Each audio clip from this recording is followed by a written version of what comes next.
सुमित और उसका पूरा परिवार पास के जंगल से लकड़ियां काटकर गांव के बाहर बड़े बड़े फर्नीचर की दुकान में जाकर बेचा करता था। ऐसे ही एक दिन जब सुमित लकड़ी देने दुकान जाता है तो वो काफी देर तक दुकान में मालकिन की बेटी पूजा से बात कर रहा होता है। मैं तो कहती हूँ कि तुम रोज लकड़ियाँ देने के लिए आया करो इसी टाइम। एक दिन तुम नहीं आते तो मुझे तुम्हारी फिक्र होती है। हाँ, फिक्र किस बात की, मैं बिल्कुल सही हूँ, मुझे क्या होगा। पूजा मैडम किसी भी दूसरे पार्टी के बंदों से प्यार से बात भी नहीं करती और इसकी इतनी फिक्र करती हैं। जरूर दाल में कुछ काला है, मुझे मालिक को बताना होगा। पूजा और सुमित एक दूसरे को पसंद करते थे और इसका शक अशोक को हो जाता है। अब सुमित के वहां से जाते ही अशोक विनोद के घर जाता है। लिविंग हॉल में बैठे विनोद और शोभा को सुमित और पूजा के बीच चल रही बातें बताता है। मालिक, अभी मौका है, पूजा मैडम की मंगनी करवा दीजिए। मैंने उन्हें देखा है, वो उस गरीब लकड़ी बेचने वाले की बहुत फिक्र करती हैं। हो ना हो इन दोनों के बीच में कुछ तो चल रहा है। भैया जरा सोच समझ कर बोलो, मेरी पूजा किसी गरीब को पसंद नहीं कर सकती। जरूर आपको कोई धोखा हुआ है। नहीं शोभा, अशोक सही कह रहा है। मुझे भी कई बार शक हुआ है। वो लड़का तभी हमारी दुकान पर आता है जब पूजा होती है, और पूजा उस दुकान के अलावा और कोई दूसरे शोरूम भी नहीं संभालना चाहती। तुम जाओ, मैं कुछ करता हूँ। जब विनोद को इस बारे में पता चलता है तो उसको अपनी बेटी पर बहुत गुस्सा आता है। तो वहीं सुमित अपने भाई और पिता के साथ जंगल में लकड़ियां काटकर पेड़ पर बांस की सीढ़ी पर चढ़ते हुए एक छोटे से पेड़ घर में कटी हुई लकड़ी रख रहा होता है। कल का मौसम पता नहीं कैसा हो। अच्छा हुआ जो हम लोगों ने आज ही ज्यादा मात्रा में लकड़ियां काट ली। कल गांव के बाहर बेचने में आसानी होगी। यह तो तूने बिल्कुल सही कहा दिवाकर, और सबसे अच्छी बात तो यह है कि सुमित के कहने पर हमने पेड़ पर अपना छोटा सा पेड़ घर बना दिया। अब बारिश भी होगी तो भी हमारी लकड़ियां गीली नहीं होंगी और ना ही हमें कोई नुकसान होगा। पापा, रात हो गई है, बारिश किसी भी वक्त हो जाएगी। अब हमें घर चलना चाहिए। भाभी गर्भवती हैं, सब घर पर हमारा इंतजार कर रहे होंगे और मुझे आज आप लोगों को कुछ बताना भी है। सुमित की बात सुनकर सब कुल्हाड़ी लिए घर आ जाते हैं और फिर अभी अपने किराए के मकान में चटाई पर बैठकर खाना खाते हैं। और उसी दौरान सुमित सबको पूजा के बारे में बताता है। जब घर वालों को पूजा के बारे में पता चलता है तो वो लोग सुमित को समझाने की कोशिश करते हैं। बेटा, तुझे जिससे शादी करनी है तू कर, पर उस अमीर घर की लड़की को छोड़ दे। वो अमीर घर की लड़की हम गरीबों के घर कैसे रहेगी। हाँ भैया, माँ बिल्कुल सही कह रही है। वो मखमल के बिस्तर पर सोने वाली हम लोगों के साथ जमीन पर कैसे सोएगी। हमारा 2 कमरे के मकान में वो कैसे रहेगी। माँ, पूजा को मेरे बारे में सब पता है और उसने कहा है उसे कोई दिक्कत नहीं है। वो मेरे साथ सूखी रोटी खाकर भी खुश है। घर वालों के समझाने पर भी सुमित नहीं मानता, जिस वजह से घर वाले शांत हो जाते हैं।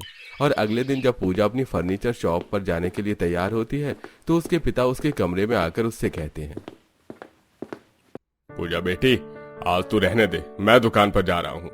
दरअसल कुछ नई पार्टी आने वाली है दुकान पर, तो जवान बेटी का इतने आदमियों के बीच में रहना मुझे सही नहीं लग रहा। तेरे पापा बिल्कुल सही कह रहे हैं। एक ही दिन की तो बात है, आज ही रुक जा। अपने माता पिता के काफी बोलने पर पूजा घर में ही रुक जाती है। कुछ देर में जब सुमित लकड़ियां बेचकर दुकान आता है तो वो पूजा को न देखकर उसके बारे में नौकरों से पूछता है, आज दुकान पर पूजा मैडम नहीं है? तुम्हारी पूजा मैडम तो नहीं है, पर उसका बाप है।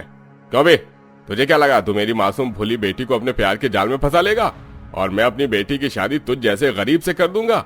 मेरे जीते जी मेरी बेटी तेरे घर की बहू कभी नहीं बनने वाली।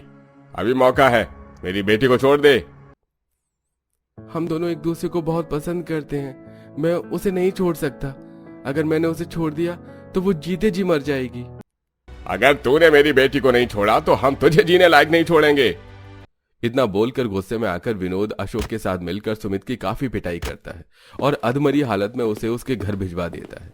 इसी तरह 3-4 दिन बीत जाते हैं और पूजा हर रोज दुकान पर सुमित का इंतजार करती है। पर जब सुमित नहीं आता तो वो परेशान हो जाती है और वो शॉप में अशोक को अपने पिता से फोन पर बात करते हुए सुन लेती है। हाँ मालिक, मेरी नजर मैडम पर ही है, वो दुकान में ही है।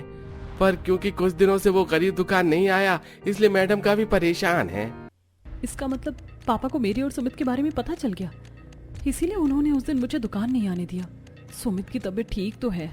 जब अशोक विनोद से फोन पर बात कर रहा होता है तो इसी का फायदा उठाकर पूजा दुकान से निकल जाती है और सुमित के घर पहुंचती है, जहां सुमित के शरीर में पट्टी बंधी थी और उसकी भाभी उसे दवाई दे रही थी। उसकी बहन खाना बना रही थी तो वहीं उसकी माँ झाड़ू लगा रही थी। तुम ही हो ना पूजा? तुम्हारे ही पिता ने मेरे देवर की ये हालत करी है। हम गरीब लोग जंगलों में जाकर लकड़ियां काटते हैं और उन्हें दुकान दुकान बेचकर अपनी रोजी रोटी कमाते हैं, पर जब से देवर जी की ऐसी हालत हुई है वो कोई काम नहीं कर पा रहे। हमारा घर कैसे चल रहा है हम ही जानते हैं। मैं नहीं जानती थी कि पापा को हमारे बारे में पता चल गया है, पर अब मैं तुम्हारे बिना नहीं रह सकती। मैं उस घर नहीं जाऊंगी, मुझे यहीं रहना है। नहीं पूजा, तुम उनकी इकलौती बेटी हो। अगर उन्हें यह पता चलेगा कि तुम यहाँ मेरे पास आ गई हो तो पता नहीं वो कौन सा कदम उठाए। हम पूरी कोशिश करेंगे तुम्हारे परिवार को मनाने की। अभी तुम घर जाओ, अब मैं पहले से बहुत बेहतर हूँ। हाँ बेटा, किसी भी रिश्ते की शुरुआत करने के लिए माँ बाप का आशीर्वाद लेना बहुत जरूरी होता है। सुमित और उसके परिवार के कहने पर पूजा वहां से चली जाती है और जैसे ही वो घर जाती है विनोद अपनी बेटी को एक थप्पड़ मारता है और उससे कहता है, उस गरीब लकड़ी बेचने वाले के ही घर गई थी ना, उसी से मिलकर आ रही है ना। पर अब बहुत हुआ, मैंने तुम्हारा रिश्ता तय कर दिया है। अगले ही हफ्ते अब तुम्हारी शादी होगी। शोभा, तुम अपनी बेटी पर नजर रखना। पूजा, तूने ये सही नहीं किया। एक बार हमारी इज्जत का तो ख्याल रख लेती।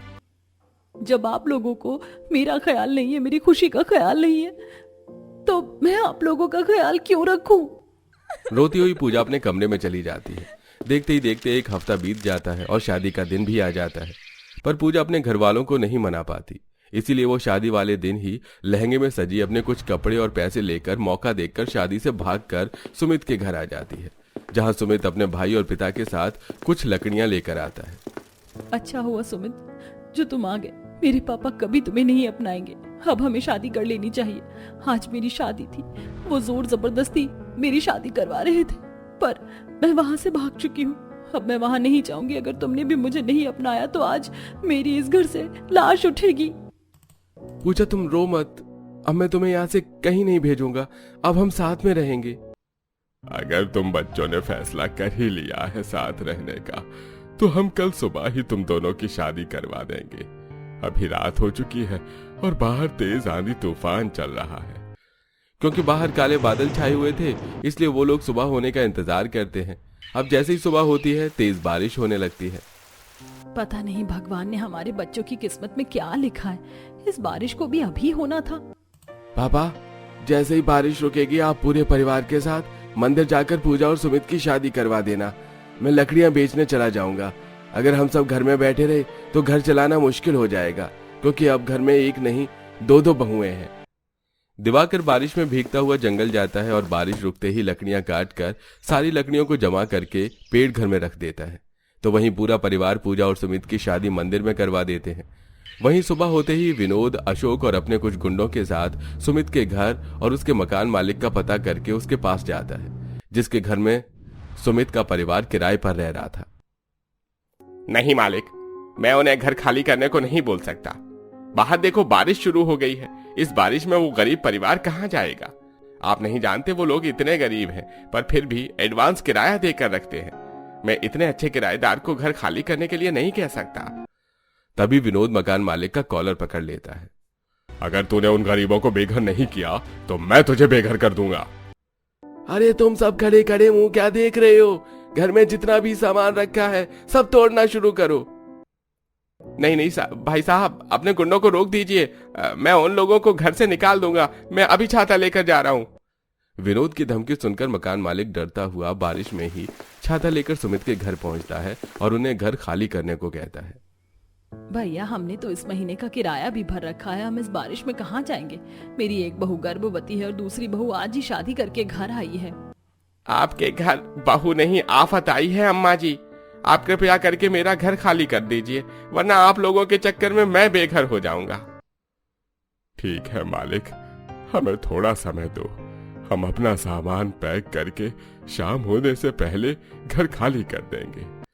सुरेश अपने मकान मालिक की हालत को समझता है और पूरा परिवार उदास अपना अपना सामान समेट लेते हैं। देखते ही देखते बारिश भी बंद हो जाती है और वो लोग शाम होने से पहले घर खाली कर देते हैं और रास्ते पर चलते चलते वो लोग बातें करते हैं। माँ फिर से काले बादल छा रहे हैं, अब तो तेज तूफान भी आ रहा है, हम इस बारिश में कहाँ जाएंगे?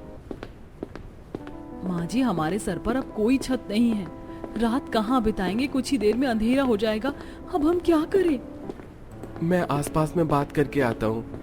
सुमित दिवाकर के साथ आसपास के घरों में बात करने जाता है, तो वहीं सुरेश अपने पूरे परिवार के साथ एक पेड़ के पास बैठ जाता है। काफी विनती करने पर भी सुमित और दिवाकर को कोई अपना घर किराए पर नहीं देता और वो उदास अपने परिवार से कहते हैं, पूजा के पिताजी ने यहाँ सभी को डरा धमका के रखा है, हमें कोई यहाँ घर नहीं देने वाला। और सुमित, मुझे नहीं लगता कि तुम गांव के बाहर जहां भी लकड़ियां बेचने का काम करते हो वहां कोई भी अब तुमसे लकड़ियां लेगा, इसलिए अब पूरे घर की जिम्मेदारी मुझ पर और पापा पर है। अभी ये सब बात करने का समय नहीं है, अभी हमें सर छुपाने के लिए जगह चाहिए। बच्चों, मेरे पास एक तरकीब है। हमने जंगल में एक पेड़ पर छोटा सा पेड़ घर बनाया है। कुछ ही दिन में बारिश शुरू हो जाए, उससे पहले हमें उस पेड़ घर में चलना चाहिए। आज रात उस पेड़ घर में बिता लेंगे और बाकी कल देखते हैं। पापा बिल्कुल सही कह रहे हैं, आज रात हमें हमारे उस छोटे से पेड़ घर में ही रहना चाहिए। सुरेश अपने पूरे परिवार के साथ जंगल जाता है। अब एक एक करके सब बांस की सीढ़ी पर चढ़कर पेड़ घर में जाते हैं और पेड़ घर की सफाई करने लगते हैं। दीदी, आप प्रेग्नेंट हैं, आप मुझे दे दीजिए लकड़ियों की गठरी, इन्हें मैं साइड कर देती हूँ। नहीं पूजा, तुम अमीर घर से हो, तुमने तो आज तक एक मटका पानी का नहीं उठाया होगा, तुमसे लकड़ी का बोझ नहीं उठने वाला, तुम बैठ जाओ, हम कर लेंगे। भाभी आप आराम कर लो, हम सब 10 मिनट में यहाँ की सफाई कर लेंगे। अब मैं भी इस घर की बहू हूँ और मैंने सुमित से वादा किया था, सुख हो या दुख मैं हमेशा आप लोगों के साथ रहूंगी। घर वालों के मना करने पर भी पूजा नहीं मानती और अपनी सास के हाथ से झाड़ू लेकर झाड़ू लगाने लगती है। तो वहीं पूजा और काजल लकड़ियों के बोझा एक के ऊपर एक रखने लगती हैं। तो वहीं रात में भी दिवाकर, विनोद और सुमित लकड़ियां काट रहे होते हैं। कुछ ही देर में बारिश शुरू हो जाती है और वो पेड़ घर में आ जाते हैं। ये पेड़ घर कितना छोटा है, हम सब इसमें कैसे रात बिताएंगे? बाहर बहुत तेज बारिश हो रही है, वो तो अच्छा है जो हमने एक पेड़ घर बना रखा था। कोई हमें अपना घर किराए पर नहीं देना चाहता, क्यों ना हम इसी तरह 2 और छोटे छोटे पेड़ घर बना ले, ताकि जब तक हमें घर नहीं मिल जाता हम अपने पेड़ घर में ही रह सकें। वैसे हमने ये पेड़ घर इसलिए बनाया था ताकि इसमें हम अपनी सूखी लकड़ियां और खेत की कुछ सब्जियां और राशन रख सकें, क्योंकि नीचे हमारी झोपड़ियां जानवर तोड़ देते थे और कई बार कुछ लोग लकड़ियां लेने आते और हमारा सामान चोरी कर लेते और कई बार बारिश होने की वजह से भी भारी नुकसान हो जाता था। पर किसने सोचा था यही हमारा सहारा बनेगा। दिवाकर का आइडिया सभी को पसंद आता है। अब वो लोग बारिश में अपने छोटे से पेड़ घर में रात गुजारते हैं और सुबह होते ही पूरा परिवार उसी जंगल में लकड़ियां काटने लगता है। तो वहीं काजल अपनी माँ और छोटी भाभी के साथ पेड़ के नीचे पन्नी लगाकर खाना बना रही होती हैं और एक बार फिर अचानक बारिश शुरू हो जाती है। अचानक बारिश कैसे शुरू हो गई? माँ, खाना ढक दो और ऊपर चलो, जितना खाना बना है आज उतना ही खाकर पेट भर लेंगे।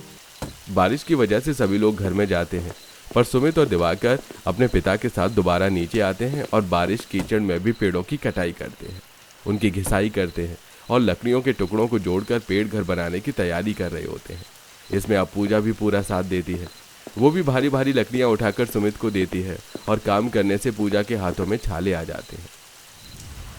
सब मेरी वजह से हो रहा है।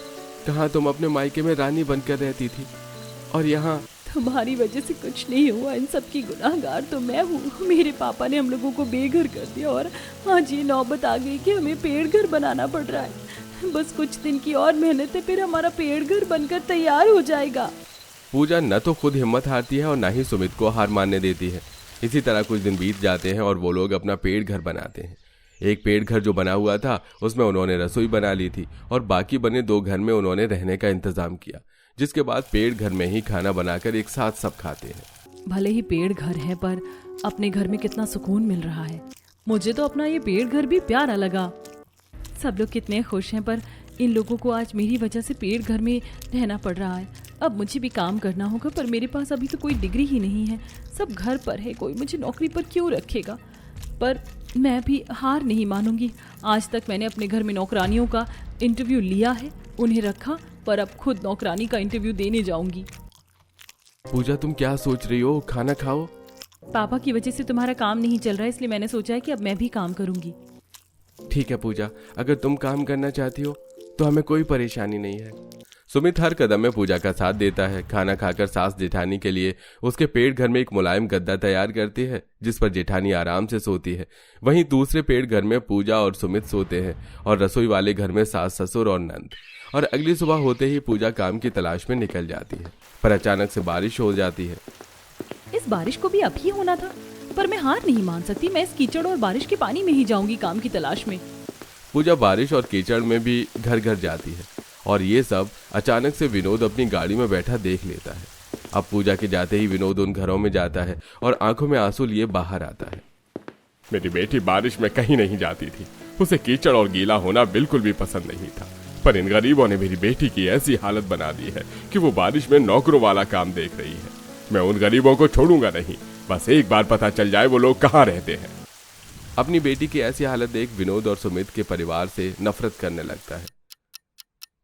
अब जैसे ही विनोद अपनी गाड़ी लेकर वहां से जाता है, उसे रास्ते में सुमित दिखता है और वो गाड़ी से उतर सुमित का कॉलर पकड़ लेता है। क्या हालत बना दी है मेरी फूल सी बच्ची की तुमने, अब तो मुझसे नौकर वाला काम करवाओगे। पीछे से पूजा आती है। बस करो पापा, आपकी इन्हीं हरकतों की वजह से मुझे इतना बड़ा कदम उठाना पड़ा और मैं सुमित के साथ बहुत खुश हूँ। मुझे वो ऐशो आराम नहीं चाहिए जहाँ मैं घुट घुट के जीऊं। आपको क्यों समझ में नहीं आ रहा कि आपकी बेटी गरीब घर में बहुत खुश है? वहाँ सब मुझे पलकों पर बिठा के रखते हैं। चलो सुमित। अगर ये तुझे पलकों पर बिठा के रखते तो तू नौकरी की तलाश में न भटक रही होती। पर फिक्र मत कर मेरी बेटी, तुझे तो मैं इससे दूर करके ही रहूंगा और तेरी जिंदगी भी संवारूंगा। इतना बोलकर विनोद वहां से चला जाता है। कुछ देर में पूजा सुमित के साथ पेड़ घर आती है जहां सब बैठे थे। पूजा, तुम पढ़ी लिखी लड़की हो, तुमने अपने पापा का बिजनेस संभाला है। मैं तुम्हें लोगों के घरों में काम करते हुए नहीं देख सकता। हाँ बहू, तुझे कोई जरूरत नहीं है ऐसी नौकरी करने की। हम इस पेड़ घर में ही रहेंगे। माँ जी, यहाँ कोई सुविधा नहीं है। दीदी का 7वां महीना लग गया है और अब मैं भी गर्भवती हूँ। और रही मेरी नौकरी की बात, तो मुझे लगा बिना डिग्री के मुझे कोई नौकरी नहीं देगा, पर मैं गलत थी। मुझे एक छोटी सी नौकरी मिल गई है। अभी 20,000 रुपए सैलरी है, पर उन्होंने कहा है कि अगर मेरा काम अच्छा हुआ तो मेरी तरक्की भी होगी। पूजा की प्रेगनेंसी और उसकी नौकरी की खबर सुनकर पूरा परिवार काफी खुश होता है और काजल शांति जंगल से कुछ फूल तोड़कर लाते हैं और अपने पेड़ घर को सजाते हैं। साथ ही वो लोग अपने हाथों से खराब कपड़ों का मोटा सा बिस्तर बनाते हैं जिस पर पूजा सोती है, नेहा की तरह। इसी तरह कुछ दिन बीत जाते हैं और आखिरकार विनोद को सुमित का पेड़ घर मिल ही जाता है और वो शोभा के साथ वहां आता है और सीढ़ियां चढ़कर ऊपर जाता है। तो तुम गरीब लोग बेघर होने के बाद इस पेड़ घर में रह रहे हो, तुम ये खुशी भरी जिंदगी दे रहे हो मेरी बेटी को। चल पूजा, अब मैं तुझे इन लोगों के साथ एक पल भी नहीं रहने दूंगा। मैं जानता हूं इन गरीबों का साथ रहकर तू बहुत दुखी है, बस मुझे बता नहीं रही। हाँ मेरी बच्ची, तेरे पापा बिल्कुल सही कह रहे हैं। नीचे कितना कीचड़ था, तू यहाँ कैसे खुश रह सकती है? माँ पापा, मैं खुश हूँ। आपको मेरा सजा हुआ पेड़ घर नहीं दिख रहा? मेरा इतना मोटा बिस्तर नहीं दिख रहा? ये सब मेरे ससुराल वालों ने मेरे लिए किया है। मैं इतनी खुश हूँ कि मैं आपको बता नहीं सकती। और अब मैं एक अच्छी नौकरी भी करती हूँ। मुझे ना सिर्फ पेट भर खाना मिलता है, बल्कि इतना प्यार मिलता है जो मुझे आज तक आप लोग भी नहीं दे सके। और अब मैं प्रेग्नेंट हूँ, तो मैं सुमित को किसी भी हाल में नहीं छोड़ने वाली। मैं अपने बच्चे को उसके पिता से दूर नहीं कर सकती। अगर आप लोगों ने कभी भी सच में मुझे प्यार किया होगा, तो आप लोगों को कसम है मेरी, मुझे मेरी जिंदगी मेरे हिसाब से जीने दीजिए। मैं यहाँ बहुत खुश हूँ। सुनिए जी, हमें यहाँ से जाना चाहिए। पूजा की बातों से लगता है कि वो सच में यहाँ बहुत खुश है, और हम भी तो अपनी बेटी की खुशियाँ ही चाहते हैं ना। पूजा की ऐसी बातें सुनकर विनोद और शोभा हार जाते हैं और उदास आंखों में आंसू लिए वहां से चले जाते हैं। इसके बाद पूजा अपने ससुराल वालों के साथ उस पेड़ घर में रहती है। समय गुजरता है और सुमित अब लकड़ियां न बेचकर खुद ही फर्नीचर का काम करता है और बहुत जल्द वो लोग गांव में अपना खुद का मकान लेते हैं। और समय समय पर शोभा और विनोद भी पूजा से मिलने उसके घर आते हैं और अपनी बेटी को हमेशा खुश देखकर काफी खुश होते हैं।